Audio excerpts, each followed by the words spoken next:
இலங்கையர்கள் என்று வருகின்ற போது அதில் தமிழர்களும் முஸ்லிம்களும் இலங்கையர்களா இல்லையா என்கின்ற ஒரு நியாயபூர்வமான கேள்வி இங்கே எழுந்திருக்கிறதையும் யாரும் மறக்க முடியாது. திருகோணமலை மாவட்டத்திலே இருக்கக்கூடிய பல விடயங்கள் அல்லது ஒட்டுமொத்த திருகோணமலையையும் இப்போது சுருங்க ஆரம்பித்து விட்டதாக தமிழருடைய நிலம் என்பதிலிருந்து மாறுபட்டு செல்ல போகிறதா என்கின்ற சந்தேகமும் பலரிடம் இருக்கின்றது.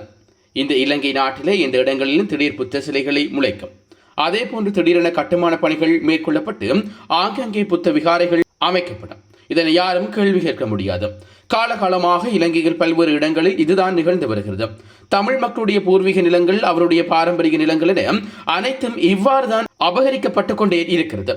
இதில் முக்கியமாக கிழக்கு மாகாணத்தின் பல இடங்கள் இவ்வாறு இருக்க சூட்சமமாக கபடிக்கரம் செய்யப்பட்டுக் கொண்டிருப்பதையும் நாங்கள் பார்க்கிறோம். அது மட்டுமின்றி திருகோணமலையில் காணப்பட்ட பாரம்பரிய ரீதியில் வசித்து வந்த தமிழ் மக்களையும் பரப்படியாக குறைக்கப்பட்டு அதற்கு பிறகு தமிழ் பேசும் மக்களின் இடங்கள் விழுங்கப்பட்டு இப்போது அந்த இடம் முற்றுமுழுதாக சிங்களமயமாக்கி கொண்டிருக்கிறது. இது அண்மை காலமாக தொடர்ச்சியாக இடம்பெற்று வரும் ஒரு வரலாறாகும். திருகோணமலை நகர் பகுதியில் மட்டுமன்றி அதனை தாண்டி ஏனைய இடங்களிலும் கூட தற்போது திடீரென்று முளைத்த பௌத்த விகாரைகளும் நாங்கள் அவதானிக்க முடிகிறது. அதே போன்ற ஒரு சம்பவம் நேற்றைய தினம் பதிவாகி இருக்கிறது. இந்த சம்பவம் நேற்றைய நாள் முழுவதும் மிக பரபரப்பாக ஏற்பட்டிருந்தது. அங்கே இருந்த இளைஞர்கள் பலர் இதற்கு எதிராக குரல் கொடுத்து ஊடகவியலாளர்கள் பலர் இதனை படம் பிடிக்கச் சென்று அவர்கள் தாக்குதலுக்குள்ளாகியும் இருக்கின்றார்கள். அது மட்டுமன்றி அவர்களின் பொருட்கள் பறிக்கப்பட்டு பிடிக்கப்பட்ட காணொளிகள் அழைத்து அங்கிருந்து விரட்டப்பட்டுள்ளார்கள். திருகோணமலை பிரடெக் கோட்டை அருகே டஷ்வே கடற்கரை பகுதி இருக்கிறது. அந்த கடற்கரை பகுதியிலேயே பிரடெக் கோட்டைக்குள்ளே இராணுவத்தினர் குடிகொண்டிருக்கின்றார்கள். மேலே திருகோணமலையில் உள்ள திருக்கோணேஸ்வரர் ஆலயத்துக்கு நடந்து செல்லும் பாதை வழியே பல்வேறு இடங்கள் ஆக்கிரமிக்கப்பட்டு ஆங்காங்கே புத்த விகாரைகள் அமைக்கப்படுகிறதும் குறிப்பிடத்தக்கது. திருகோணமலை மாநகர சபை எல்லைக்குட்பட்ட பகுதியில் திருக்கடலூர் தமிழ் கடைகள் கடற்கரை பகுதியில் அதிகமாக இருந்தது. அந்த கட்டிடங்கள் அனைத்தும் கரையோர பாதுகாப்பு அதிகார சபையினால் கட்டிடங்கள் அனைத்தும் உடைக்கப்பட்டு அகற்றப்பட்டு இச்சம்பவம் கடந்த வாரம் இடம்பெற்றது. இந்நிலையில் அந்த இடத்துக்கு தற்காலிகமாக குடியிருப்பு ஒன்று உருவாக்கப்பட்டு அங்கே சிற்றுண்டி சாலை உருவாக்கப்பட்டது. இது அண்மை காலத்தில் சர்ச்சைக்குரிய ஒரு விடயமாக மாற்றப்பட்டது. தற்போது இந்த வழக்கு விசாரணை ஒரு பக்கம் இடம்பெற்றுக் கொண்டு செல்கிறது. இதேவேளை இந்த இடத்துக்கு அருகில் ஸ்ரீ சம்யுத் ஜெயந்தி போதி தர்ம விகாரை ஸ்தானி என்று குறிப்பிடப்படுகிற ஒரு பெயர் பலகை ஒன்று உருவாக்கப்பட்டு இரவோடு இரவாக அங்கே திடீரென்று சட்டவிரோத கட்டுமான பணிகள் நடைபெற்றுக் கொண்டிருப்பதாக நேற்றைய தினம் காலை செய்தி வெளியாகியிருந்தது. திருகோணமலை கடற்கரையோரமாக திடீரென இரவாக ஒரு பௌத்த கட்டுமானத்தை கட்டியெடுப்பதற்கான ஆயத்த பணிகள் மேற்கொள்ளப்பட்டதை அடுத்து சற்று பதட்டமான நிலை உருவாகியுடன் திருகோணமலை பிரடெக் கோட்டை டச்பே கடற்கரையோரமாக அமைந்துள்ள ஸ்ரீ சம்பு ஜெயந்தி போதி ராய விகாரையின் வளாகத்துக்கு நேற்று அனுமதி பெறாத சட்டவிரோதமான முறையில் பிக்குவின் தலைமையில் கட்டுமான பணிகள் இடம்பெற்றன. டச்சுவே கடற்கரைக்கு அருகில் இருக்கக்கூடிய விகாரைக்கு அருகில் ஒரு உணவகம் ஒன்று இயங்கிய நிலையில் அதனையும் அந்த அதிகாரிகள் உடைக்க முற்பட்ட போதும் அந்த டச்சுவே கடற்கரைக்கு அருகில் இருக்கக்கூடிய பௌத்த விகாரையினுடைய விகாராதிபதி அவர்கள் அந்த கடையை உடைப்பதற்கு அனுமதி மறுப்பதோடும் அதனை உடைப்பதற்கு செயற்பட்டார்கள். ஏனெனில் தன்னுடைய விகாரைக்கு வருமானம் வருவதாகவும் எனவே உடைக்க முடியாது எனவும் அவர் அங்கு தடுத்து நிறுத்தியமையும் கடந்த ஒரு சில வாரங்களுக்கு முன்னர் அறிய முடிந்தது. இவ்வாறு இடம்பெற்றிருக்கிற நிலையில் அந்த பௌத்த துறவியினுடைய கருத்தினை கேட்டு அதிகாரிகள் அதிலிருந்து பின்வாங்கினார்கள். இவ்வாறு இருக்கையில் நேற்றைய தினம் டட்வே கடற்கரை பகுதியில் உள்ள விகாரை மற்றும் உணவகத்துக்கிடையே கட்டுமான பணிகள் மீண்டும் இடம்பெற்றிருக்கின்றன. ஒரு பிக்குவிடம் தலைமையில் கட்டுமான பணிகள் இடம்பெற்றதோடும் அதனை பார்வையிடச் சென்ற கரையோர பாதுகாப்பு மற்றும் கரையோர வளங்கள் முகாமைத்துவ திணைக்களத்தின் அதிகாரிகளும் அதேபோல ஊடகவியலாளர்களும் அங்கே இருந்து அச்சுறுத்தப்பட்டு வெளியேற்றப்பட்டிருக்கிறார்கள். இச்சம்பவம் மிகுந்த பரபரப்பை ஏற்படுத்தியிருக்கிறது. இத்தனைக்கும் திருகோணமலை நகர சபையை தேர்ந்தெடுத்தவர்களையும் இல்லாவிட்டால் திருகோணமலை பிரதிநிதித்துவப்படுத்துகின்றவர்கள் ஏனைய மக்கள் பிரதிநிதிகளும் அந்த இடத்தில் சமூகம் இடம்பெற்றிருக்கவில்லை. இந்த விடயம் தொடர்பாக தங்களுடைய எதிர்ப்பை வெளிக்காட்டுவதற்கு ஊடகவியலாளர்கள் ஒரு சிலர் அங்கே புகைப்படம் எடுப்பதிலும் வீடியோ பிடிப்பதிலும் இருந்து அச்சுறுத்தப்பட்டிருக்கிறார்கள். அவர்களே அங்கிருந்து விரட்டியும் இருந்தார்கள். நேற்று முன்தினம் இரவு 15ஆம் தேதி இரவோடு இரவாக அந்த பகுதியில் பெயர் பலகை நாடப்பட்டு கட்டுமான பணிகள் அங்கே கொண்டுவரப்பட்டு கட்டுமான வேலைகள் தொடர்ச்சியாக போலீஸ் பாதுகாப்போடு இடம்பெற்று வந்திருக்கிறது. இச்சட்டவிரோத கட்டுமான பணிகள் தொடர்பாக கரையோர பாதுகாப்பு மற்றும் கரையோர வட்டார முகாமைத்துவ திணைக்களம் CCDக்கு முறைப்பாடு செய்யப்பட்டது. அதுபோல திருகோணமலை துறைமுக போலீஸ் நிலையத்தில் சமூக அக்கறை கொண்ட இளைஞர்களால் இதுபற்றி முறைப்பாடு செய்யப்பட உடனடியாக அந்த கட்டுமான பணிகளை போலீசார் தலையிட்டு தற்காலிகமாக இடைநிறுத்தியுள்ளார்கள். ஆனால் போலீசாரால் இந்த கட்டுமான பணிகள் சட்டபூர்வமாக நிறுத்தப்பட முடியாமல் இருப்பதற்கான காரணம் பௌத்த பிக்குடம் இருக்கின்ற அதிகாரம். இதன் காரணமாக போலீசாருடன் பணிந்து கெஞ்சி கட்டடத்தை நிறுத்த வேண்டியிருக்கிறது.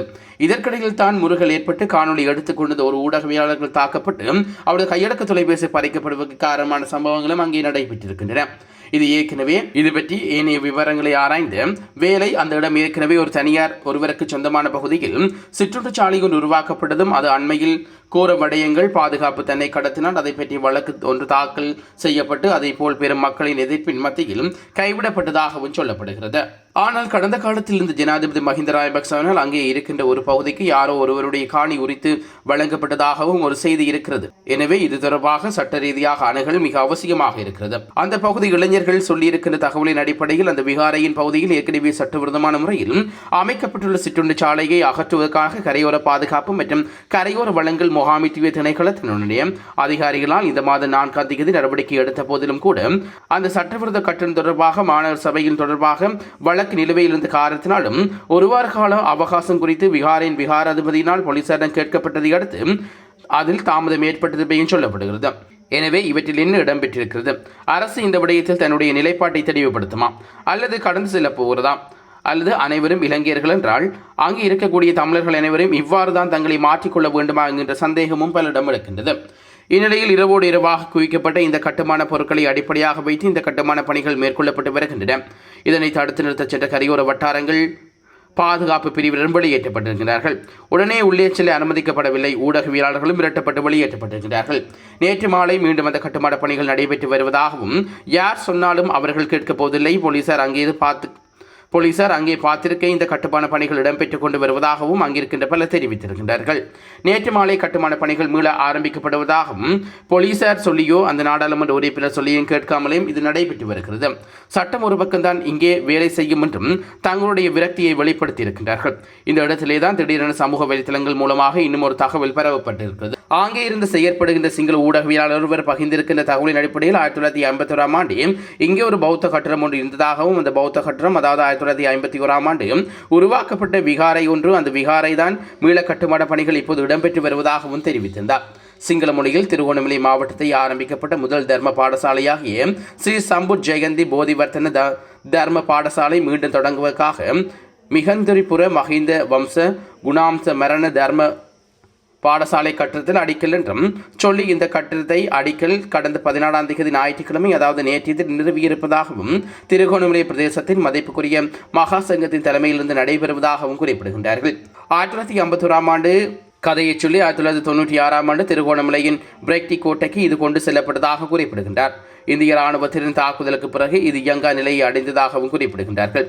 இதேபோல 2001ஆம் ஆண்டு 200க்கும் மேற்பட்ட குழந்தைகள் கல்வி கற்ற திருகோணமலையின் மிக புகழ்பெற்ற தர்ம படிகள் ஒன்றாக இருந்ததாகவும் அது பிறகு சுனாமி அலைகள் சீற்றம் காரணமாக அது இல்லாமல் ஆக்கப்பட்டதாகவும் இப்போது மீண்டும் நினைவுக்கு வருவதாகவும் சொல்லியிருக்கின்றார்கள். அந்த இடத்துக்கு சென்ற ஒரே மாநகர சபை உறுப்பினராக அஜித் என்பவர் அடையாளம் காண்பிக்கிறார்.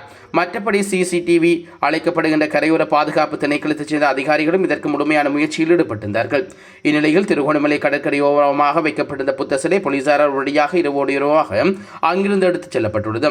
அத்தோடு நாடாளுமன்ற உறுப்பினர் ராசமாணிக்கம் சாணக்கியம் வெளியிட்டுள்ள ஒரு குரல் பதிவிலும் அமைச்சர் ஆனந்த விஜயபாலத்துக்கு குறித்த சிலை அகற்றப்பட்டமைக்கு நன்றி தெரிவித்துள்ளார். குறித்த குரல் பதிவில் 8 மணியளவிலேயே அடாவடியாக சிலை கொண்டு வந்து வைக்கப்பட்ட போது அமைச்சர் ஆனந்த விஜயபாலுக்கு தொலைபேசி அழைப்பை எடுத்து இதன்போது 3 மணித்தியாலங்களுக்குள் நடவடிக்கை எடுக்கப்பட்டு அந்த சிலை அங்கிருந்து அகற்றப்பட்டிருக்கிறது என்று குறிப்பிட்டுள்ளார். திருகோணமலையில் தற்போது வைக்கப்பட்டுள்ள புத்த சிலை போலீசாரால் உடனடியாக அங்கிருந்து எடுத்துச் செல்லப்பட்டுள்ளதாகவும் அத்தோடு குறித்த இடத்தில் விசேட பாதுகாப்பு அணியின் கடமையில் ஈடுபட்டுள்ளதாகவும் தெரிவிக்கப்படுகிறது. இது தொடர்பாக மேலதிக நடவடிக்கைகள் இன்றைய தினம் காலை திருகோணமலை மாநகர சபை உறுப்பினர்களையும் நகரசபையில் ஒன்று கூடுமாறு திருகோணமலை மாவட்ட நாடாளுமன்ற உறுப்பினர் குகதாசன் அழைப்பு விடுவித்துள்ளார். மேலும் இந்த விடயம் தொடர்பில் வழக்கு தாக்கல் செய்து சட்டத்தலைவரின் கலந்துரையாட குகதாசன் தீர்மானித்துள்ளதாகவும் தெரிவிக்கப்படுகிறது. திருகோணமலை மற்றும் வடக்கு கிழக்கு பகுதிகளில் புத்த விகாரை அமைப்பதற்கு அரசாங்கம் மறைமுகமாக அனுமதி வழங்கியிருக்கிறதா என்ற சந்தேகம் தற்போது அனைவரிடமும் எழுகிறது. இந்நிலையில் குறித்த விவகாரம் குறித்து அரசாங்கம் தன்னுடைய நிலைப்பாட்டை வெளிப்படுத்துவா அல்லது கடந்து செல்ல போகிறதா? மேலும் அந்த இடத்தில் பௌத்த விகாரை அமைந்திருக்கின்ற பல காணொலிகள் தற்போது வெளியாகியுள்ளன. அத்தோடு ஏன் திருகோணமலையை இவ்வாறு விரைவாக இலக்கு வைக்கிறீர்கள் என்று எல்லோரும் கேள்வி எழுப்புகின்றார்கள். சட்டத்துக்கு இடம் இருக்கிறது. அனைத்து மக்களுக்கும் உரிமை இருக்கிறது என்று குறிப்பிடப்படுகின்ற அன்றகுமார் திசாநாயக்காவின் அரசாங்கத்திலேயே இப்படி சம்பவம் ஒன்று இடம்பெறுவது கூட தடுக்க முடியாமல் போனால் இந்த ஆட்சியில் தோல்வியாகத்தான் அமையும். இந்த ஆட்சியை நம்பியிருக்கின்ற மக்களது மிகப்பெரிய தோல்வியாக அமையும் என்பதையும் இங்கே குறித்து காட்ட வேண்டும். இது பற்றி உங்களுடைய கருத்துக்களை எங்களுக்கு வெளிப்படுத்துங்கள்.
අපි නීත්‍යානුකූල ඔබතුමාලා මොනවද නීත්‍යානුකූල නැහැ කියන්නේ මොනවද කියලාද ඔබතුමාලා නීත්‍යානුකූල නැහැ කියන්නේ ඔබතුමාලා මොනවද දාන්නේ අනික ඔබතුමාලා කොහොමද මේ අවසරයක් නැතුව අනවසරයක් ඇතුළේ ඇයි අනවසරයක් නැතුව මොකද මේ පූජා භූමිය ඔක්කොන්නේ පූජා භූමිය ඔක්කො තියෙනවා ලියාගන්නේ කො ගේන්න න ඔයා ඉන්න වෙන කෙනෙක් යවන්න මේ කීයක් කෙනෙක්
මෙන්න මේ කට්ටිය මේ ඉන්නේ පොලිසිය අපි මෙන්න මේ ඔක්කොම මේ ගහන්නේ ඔන්න හොඳට බලා ගන්න ගහන මිනිස්සු ඊනවල් බලන්න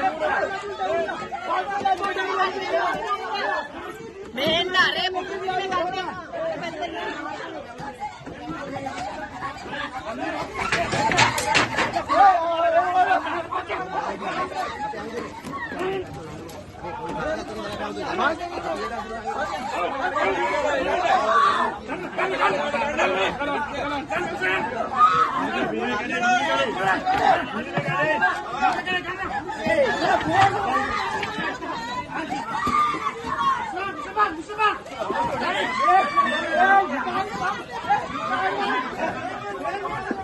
இதுபோன்ற செய்திகளை தெரிந்து கொள்ள யாழ் டிவி நியூஸ் சேனலை சப்ஸ்கிரைப் செய்து அருகே இருக்கிற பெல் பட்டனையும் கிளிக் செய்து கொள்ளுங்க.